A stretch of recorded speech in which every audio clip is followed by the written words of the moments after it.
Sir చెప్పండి, ఎలా ఉంది మూవీ, ఎలా ఉంది?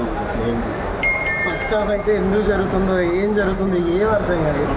సెకండ్ హాఫ్లో అరుపులే అసలు సినిమా మాత్రం వేరే level. Last half an hour అయితే అసలు నార్మల్ కాదు, బీభత్సం.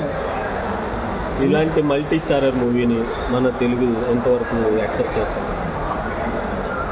యాక్సెప్ట్ చేస్తారు సార్, ఎందుకంటే ప్రేక్షకులు ఎంతవరకు ఆల్మోస్ట్ యాక్సెప్ట్ చేస్తారు? ఒక ఎంసీయూ చూసినట్టుంది. ఎట్లంటే ఒక ఐరన్ మ్యాన్ మొత్తం అసలు అన్నిటినీ కలిపి మనోడిని బాగా గట్టి తీశారు. మామూలుగా ఉండదు ఈసారి మాత్రం. సెకండ్ హాఫ్ మాత్రం ఇరగదీయడే. బుజ్జి ఎలా ఉంది? బుజ్జి హైలైట్, దాని కామెడీ చాలా బాగుంది.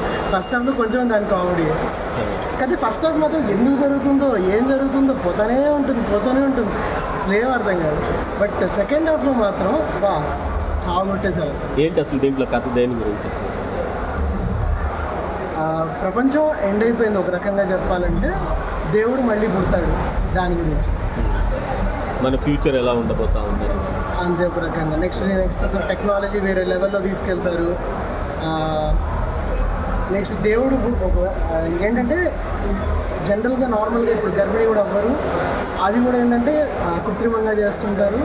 అలాంటిది ఒక న్యాచురల్ బర్త్ వస్తుంది, దేవుడు పుడతాడు, దానికోసం అన్నమాట. దీపికా పదుకొని గారి క్యారెక్టర్ ఎలా ఉంది? బాగుంటుంది. అంటే ప్రస్తుతానికి ఆవిడకి అసలు క్యారెక్టర్ లేదు ఒక రకంగా, just she'll be carrying the entire film అంతే. సినిమా అయితే సెకండ్ హాఫ్ చాలా బాగుంటుంది, బట్ ఆ కంటిన్యూషన్ వస్తేనే తప్ప ఏం చెప్పలేదు.